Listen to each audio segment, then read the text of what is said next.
Yeah, college is where all of a sudden they get the white nationalist haircuts. Yeah. What's up with that? I don't know. All the women. I don't get it. Why is it that all the women on the left have the same haircut Yeah. as like the far right or Richard whatever? Spencer, yeah. Or, I I don't don't get know it. if far right makes sense. I hate using that term because it doesn't really I don't know, whatever They groups. shave their heads. They pull the hair up and then Yeah. shave the side. I don't know. And it's like, maybe it's because it's a masculine look. They want, we've talked about sex versus like male versus female a couple times. How like when you're younger, a female has more opportunities, Yeah. and then it goes down as you go, and then the man, it's different. Exactly. So the as opposite. they get older, they see older men are more privileged in a sense, more they get more. So it's not surprising to know that as they get older, they're like, well, I want a piece of that. I'm losing what I had, and now I'm getting older and I'm losing some of that aspect of youth. Not even yet, but you can kind of see how it would play a part. They want to be a little more masculine in a sense. what makes them so angry? Well, because most parents probably don't teach them that life sucks and you have to work hard. But life Snowplow doesn't suck. parents. Yes, it does. If you aren't prepared for it, if you think you're entitled to everything, it sucks.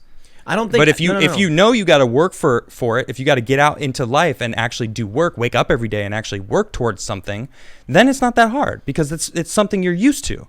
But when your parents are like, "Oh no, we got this. Let me clear all of the problems away from you. I hear what Life is amazing." Right, I get what Of you're course, saying, it but sucks then. But no, whether or not you are happy or sad has nothing to do with your abilities. It has to do with whether you're optimistic or pessimistic.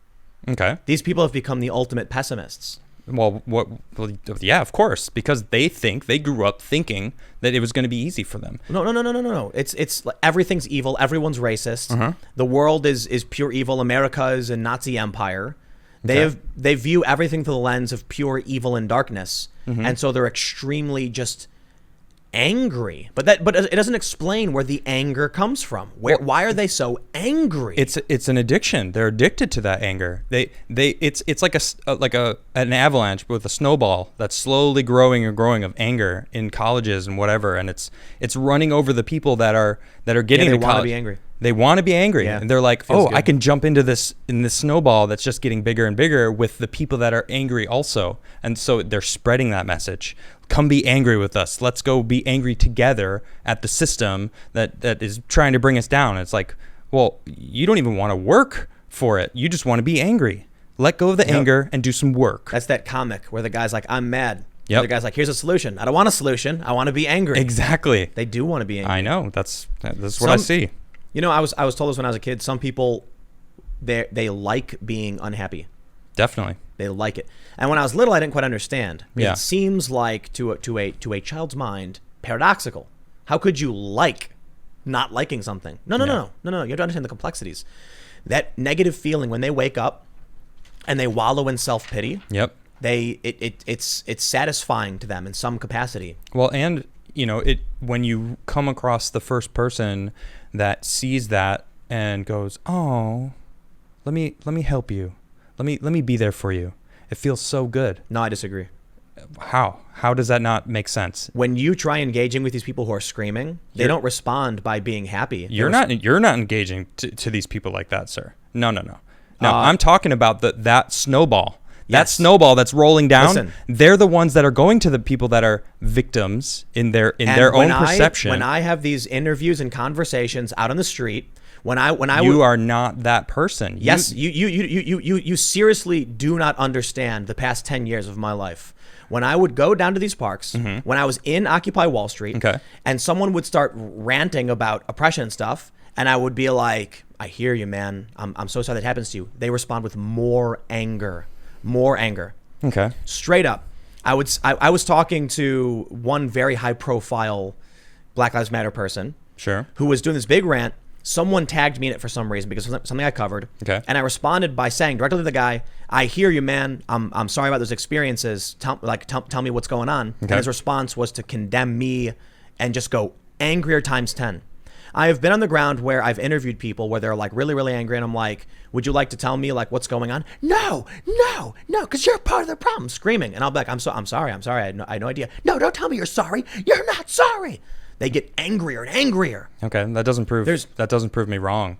That's you personally. I'm talking about as a whole. I'm talking about the average. They do not feel satisfaction when you calmly talk to them and be nice to them. They'll feel satisfaction when you cry and cower in fear and say, "Please don't take my job from me." Then they're satisfied. But you aren't a victim. You don't walk around as a victim. It takes a victim to go, "Oh, I'm a victim too. I understand." That's not where you come. Dude, you're confident. I'm sorry, you cannot hide your confidence ever, no matter what. Same with me. I can't hide that. I'm a confident person. Hold on, no. You're a confident person. You walk up to that person and you say, "Man, I feel you." They see that confidence. They don't see you as a victim, and they go, "You know what? That's a lie. I don't believe you at all." That's the point. The point is exactly what my point is. Yes, thank you. That when these people are screaming, and then you finally come up to them and give them, what they're looking for. Whoa! I didn't say necessarily you.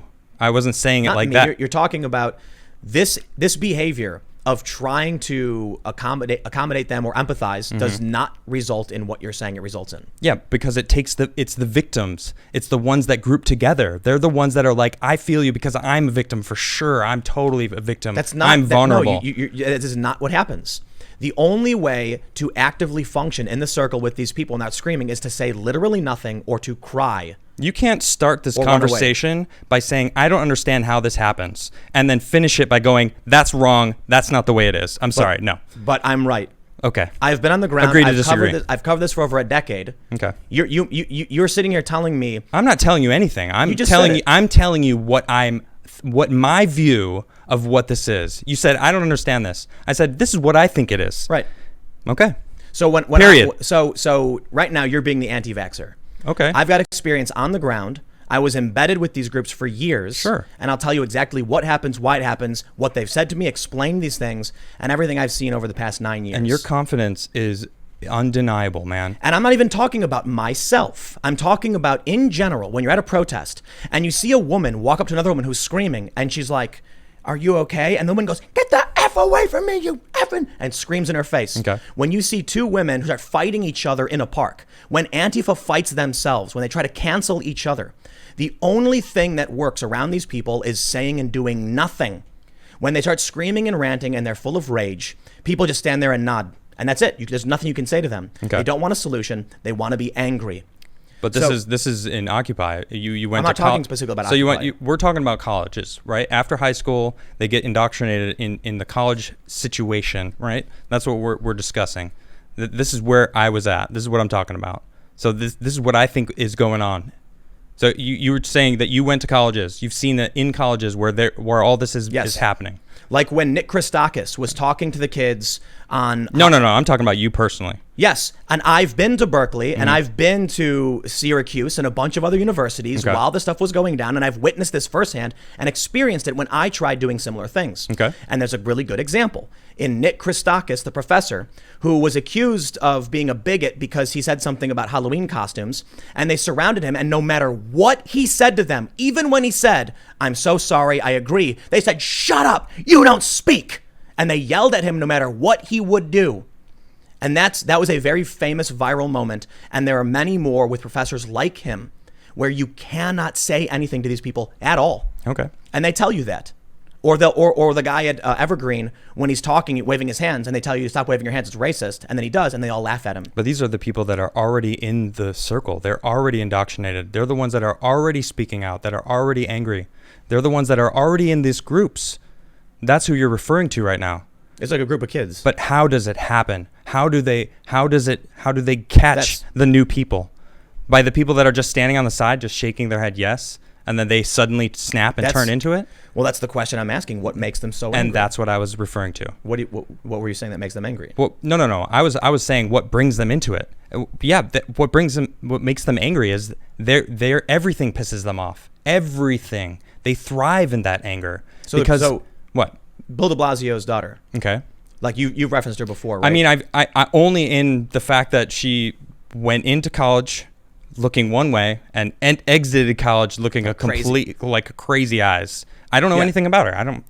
Who am I to say anything about her? Because that's the only thing I know about her is that she looked completely different after high school. And that she's now an activist in New York. It's a meme. You're right. You know, they say college, not even once. I see the meme, yeah. And they show like people before college and after college. What happens to where normal people, and I know people like this, who all of a sudden can't stop and have a conversation because they're dialed to 11 nonstop. No matter what they do, no matter what you say, everything's at 11. Have you heard the elephant mind versus the rider mind? No. I just watched this earlier. Really good little back and forth interview with Carlin. And it was great. And basically what it means is the elephant mind is your emotional side, and the rider mind is basically being controlled by the elephant until you finally rein it in and you gain control of your more rational side, the more logical side of the human brain. And it seems to me that these people are, it's basically like the reins of the elephant per se has been, they've lost, they broke. They have the reins in their hands. They're holding it really tight, but it broke, and the elephant is just running rampant. There's no stopping it. It's like a stampede. That's what I see that's happening. That anger is run unchecked for so long, backing off or bouncing off rather other people that are equally angry, making it more anger, and that anger just is getting perpetuated into this like hot mess, and that's what we're seeing. You know, it's like it's so easy to want to be lazy, to blame others for your problems. People want to do that, especially when we're growing up without parents. You know, we want to be a part of something. So you get to college, you're finally out of the home, which might not have even been a good situation. Boom, they hit, you know, this crowd of people that, I mean, you're pissed off. Now you're angry. Like, I have to go do work. I have to like get up and actually do stuff, like whatever. I mean, not everybody. Some people just drink their whole college careers, but, you know, others just get angry. So I think it's specifically no parents. Yeah, maybe it is. I mean, the statistics don't lie. It's absolutely, if you have no parents or a one-parent home, like I've looked into this now, and you're absolutely right. I mean, like weak parents. True. And yep. so it's parents that aren't even there. I mean, what's the difference? You know, if you're not raising your kids, if you hand them an iPad, that's not raising your kids. That's them learning and doing the algorithm till they get, you know, dancing Hitler, right? Yeah. It's like crazy.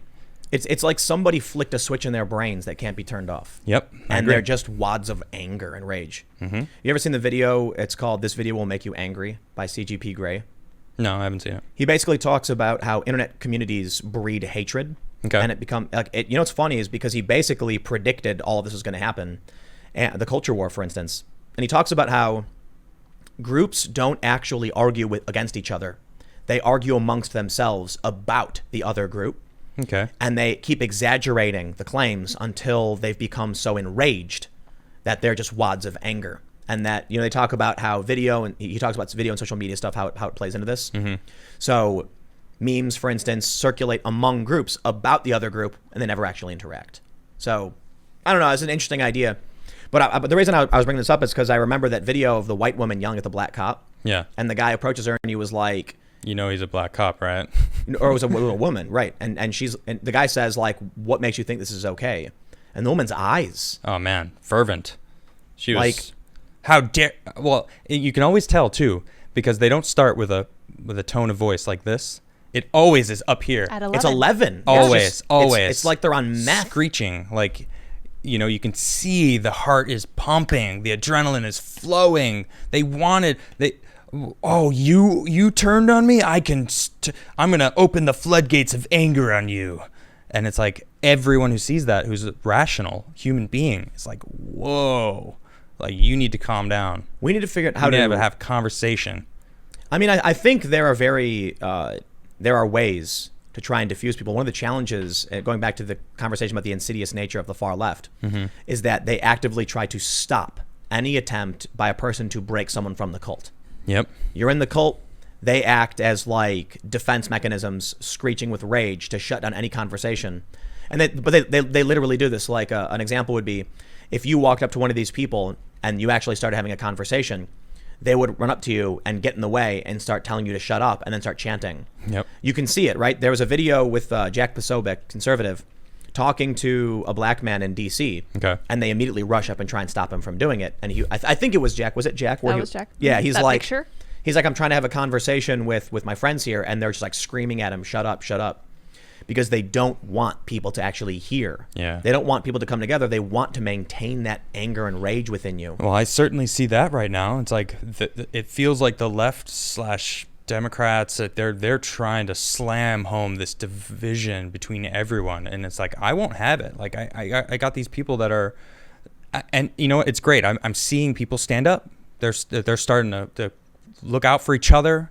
You know, it's like, no, you're not going to talk to this person like that. Like, you're the one who's wrong.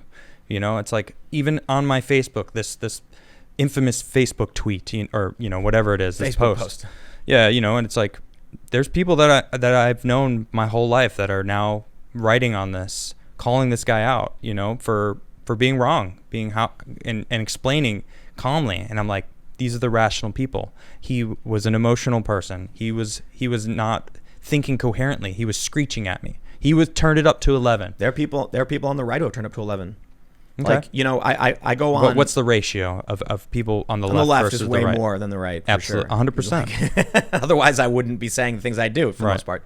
But it really does bum me out. Like I parlayed about this, that the right terminology on Parler. Yep. I parlayed. The Krasensteins are there. And they're I don't know anything about them. Who are these guys? I keep hearing their name. I don't know them super at all. Anti-Trump. Okay. Really annoying. They were ubiquitous. Oh, they're anti-Trump. Oh, super anti-Trump. Oh, well, why did they get booted off Twitter? Because they were accused of running multiple accounts. Oh, okay. And they were everywhere, replying to everybody. Oh, wow. And so they joined Parler, and I'm like, excellent. Yeah. Bring on more anti-Trump people, because if what we end up with is a Twitter and a Parler that have their various biases in terms of banning speech, you'll have two different spaces where different conversations happen. True. Better than just Twitter, right? Agreed. But I look at the comments on this guy's post, and there's a bunch of conservative people cussing him out and telling him to F off and just really nasty things. Yeah. And I'm like, why? Yeah. Why would you do that? You know, but I will say, you look at, this is a common trope among the far left. It's called a right-wing love bomb. They understand, and they hate it, and they refuse to understand why it works. They'll say, like, a regular person will get all of this love from the right, saying you're so great, you're so smart. You know, that's really great. Thanks for having a conversation. And it convinces them to become right-wing. And I'm like, yeah, well, duh. Right. What do you think? If I walk into here's how I explain it. I'm in the middle of the street. I look to my right, there's a bar with a bunch of MAGA people with Trump hats waving flags, and they're hooting and hollering. I look to my left, it's a bunch of Antifa people wearing, you know, masks with crowbars. And then I walk over to the left-wing side, and they go, "Who the F are you, bigot? What are you talking about? No, I'm in charge." Everyone's screaming. I'm going to be like, geez. Then I walk across the street, and they're like, "Yo, buddy, come have a beer over with us." Yeah. And then I'll go, "Well, I mean, I'm not really a Trump fan. Hey, no problem, man. Come on in. I'll get you a beer. We'll have a conversation." And that's hypothetical, right? I mean, technically, it's actually. Well, look. Let me tell you, I am right there right now. I'm standing on that street. I'm seeing these people on the left that I've known for a long time, screeching at me, screaming at me. You know, that Mark's post that I did on Twitter the other day, or like last week. It's insane the amount of people that are freaking out about it on both sides, screeching at each other. But man, all the rational people that are coming up to me going, "Yo, props for opening your eyes." It's like, just that alone right there, you're it doesn't matter what I believe in. It's like a simple, "Hey, good for you." That's really what I'm hearing. Good for you. Like, good on you for furthering yourself, opening your eyes. It's not like, "I'm glad you're even here," which I have gotten, but like the majority is just like, "Good job. Like, I'm proud of you. Like, good for you, man." Go into a like pro-Trump group or forum or post on Facebook or something where you say something like, "I'm not a big fan of Trump, and you know, I think we need to get him out of office," right? Okay. And the response you typically get, not completely, but typically from conservatives, is you'll get a response where it's like, "What's your problem with Trump? What has he done? Why do you hate him so much?" Yeah, the questioning. And then when you say something like he's racist, they'll be like, "What has he ever done that's racist? Give me an example." I love that. But hold on, because I know a lot of stuff about him now. Now go to an anti-Trump forum and post, "I like Trump. I think I'm going to vote for him." Oh yeah. And you know what's going to happen. They're going to they'll ban you in 2 seconds. That's true. So listen, I'll make sure it's clear. It's like a 2-to-1 ratio. It exists on the right. Yeah. If you go to say the Donald.win and you post something negative about Trump, they're going to delete it. They're going to ban I it. did go to that site, that and one. I joined it. Oh, did you? Yeah, I was like, I'm going to see what this is all about. So it is an echo chamber of Trump love. Yeah. But again, the reason I mention is because there's also r/politics on Reddit. Mm-hmm. It's supposed to be a neutral political forum. It is just basically But it's anti-Trump. Anti-Trump. So you need It's the Donald.lose. if you Right. if you go seriously, if you go to r/politics Yeah. and post a pro Donald Trump story, erased. Wow. If you go to r/news, Sounds like Facebook. gone. Yeah. You go to so if you go to so this is why it really is a bummer. There's no neutral platform for these kind of debates. Yeah. You can't post anti-Trump stuff on the Donald.win. For obvious reasons, it's dedicated to Trump supporters. It's the Donald.win. Right. r/politics should be neutral. You should be able to talk good and bad about Trump. True, yeah. And then r/Biden should be pro-Biden and anti-Trump. Right. Instead, the supposed neutral platform will ban you for saying good things about Trump. This is the perfect example of what's going on in modern politics. Yeah. Typically, I just tell you straight up, I have been in tons of far left events and hangouts, and they do not tolerate dissent, and I've been threatened. I go to an event with a bunch of Trump supporters, and I calmly laid out my discussion about institutional racism, Okay. and they all were like, I never thought about it that way. I disagree. And then we had, like, I like shrimp dip or something, eating chips, and we sat there, and they were all like, yay, Trump, and I was like, well, here's how I see these issues of social justice, and they were like, I don't agree with that though, and that was it. Yeah. I disagree, and I was like, okay. Oh, classic. Who's getting the beer? Classic conversations. Well, it's because when you look, Civil conversations. this goes back to what I was talking about with the far left, the insidious nature of their tactics. This is why I'm not entirely confident on Trump winning. They cheat. They don't just cheat in terms of like, we're going to rig the election. They cheat in terms of discourse. Yep. Trump's- Deleting anyone that's Right. that Trump, speaks out. My video of me just simply going, I don't like the Democrats anymore. I'm going to vote for Trump. banned. Boom. Gone. Got banned. 2.4 million views, and they went, better delete that. Yep. Donald- That's Donald- spreading way too fast. Donald Trump comes out and he goes, my fellow Americans, we will build a tremendous garden of heroes. Frederick Douglass, Harriet Tubman, heroes of the Civil War. Everybody agrees it'll be tremendous. And then what happens? Donald Trump says he's going to build statues of Confederates. He thinks the Confederates are heroes. It's like, it's crazy. they're lying. They're making it up. Blatant lying. I know. It's insane. They will cheat. They are cheating now. 100% agree. I think they're cheating now. You're right. Thanks for checking out this clip from the Timcast IRL podcast. We do the show live Monday through Friday at 8 p.m. If you want to catch the full show, tune in to this channel, subscribe, hit the like button, or check us out on iTunes and Spotify, and we will soon have this podcast up for free on all podcast platforms. Thanks for hanging out, and we'll see you all in the next episode.